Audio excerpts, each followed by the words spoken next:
took to the streets to call for police reform and stand against systemic racism in our country. These issues definitely were on the ballot this year, but now, after the November election, some are questioning whether reform is still on the way, even with an incoming Biden administration, and calls by local leaders to change police policies.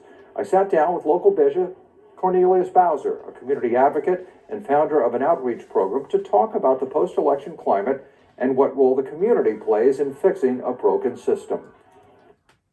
In terms of a national conversation, it's been 6 months since the murder of George Floyd. What kind of reforms have you seen taking place in the country and our local community during this time?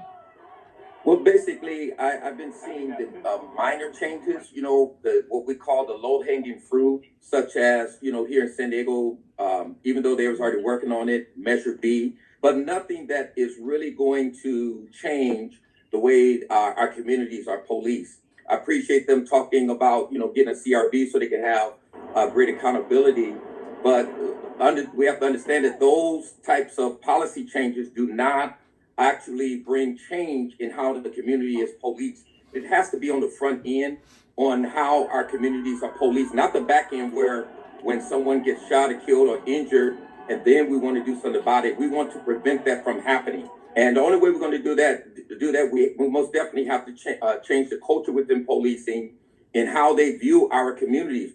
What you're basically suggesting as a way that might be the most effective way in bridging gaps, trust gaps with the community, can be as simple, although it's a complicated process, but be as simple as simply changing the way that officers treat the people that they encounter.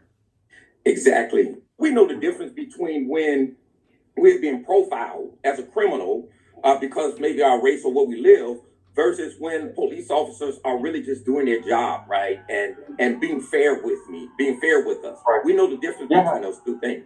Bishop, I'm curious your opinion on one thing. Let's talk about political changes. How encouraged are you that we will see some meaningful changes? I want to be optimistic from one perspective, the hope that they will do something right. I really feel like they're off base, right? And what I mean by that is that the issues that they are addressing, it will like my issue, with the CRB, the new commission, that Measure B that just passed. I supported that because I believe that is a step in the right direction. But the problem that I had with that is that these politicians that's coming in, and even the police, they're going to use this as cover to say, see, we're doing reform. Whereas, something like that is not sustainable from the perspective of how the communities are policed and people are treated in the community, right?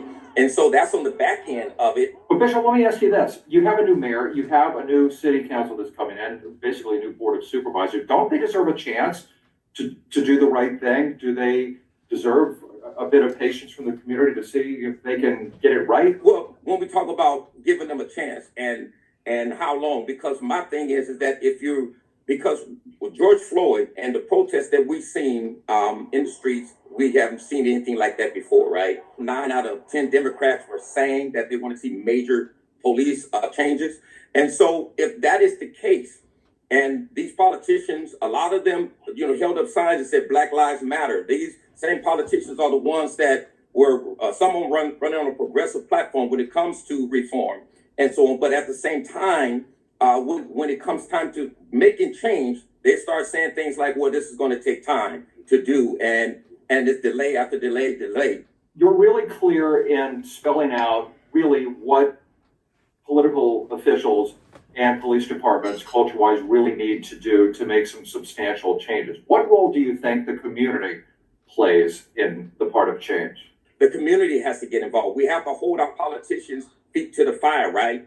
And we have to they have to educate themselves in regards to what is real reform. And we need, not just the Black community and the brown community, but we need San Diego region as a whole to understand this, right? And get behind it, to understand what real reform is, what it's going to take. What I'm hearing from you is urgency and also this call to action, because as we've all pointed out, we saw demonstrations the likes of which we've never seen in this country before. Yes, sir. And it seems like there is a moment. Do you fear losing the momentum of this moment and not taking action on this. Yeah, I do fear it, and I'm already seeing it, and that's why I feel a sense of desperation. I think we're losing that momentum because of the politics that is going on, and people are so scared, right? They're so scared to talk about reform because most time when you think about police reform now, especially this year after George Floyd, everybody's talking about, they think you're talking about abolish the police, or even the term that you hear,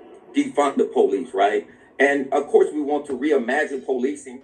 But I think that, what we should be talking about is alternatives to public safety or alternatives to policing. And we have some great ideas for that. We're for compromise, but the compromise in policy change has to have a lasting impact in our community to change the culture. Conversation with Bishop Bowser. Well, bottom line, the advocates and activists close to this issue are encouraged with political changes and promises, but say they're not going to relax their posture until they see more significant changes. And Catherine, it's not for them which politician is in power, Republican or Democrat. It's going to be the real changes which will decide basically the position they take. Yeah, that makes sense. I mean, do you get the sense that the bishop, despite sensing sort of maybe a lag in momentum now, does he still seem hopeful that things will continue to change and evolve here in San Diego? I think they're cautiously optimistic, but again, they're, it's like the show me state. It's just like, I want to see the proof, I want to see the changes, and we're watching. That's basically their message. We're watching, we're encouraged, but let's see you get something meaningful done. Yeah, well, skepticism is very understandable in this case. All right, thanks, Mark. Nice story there.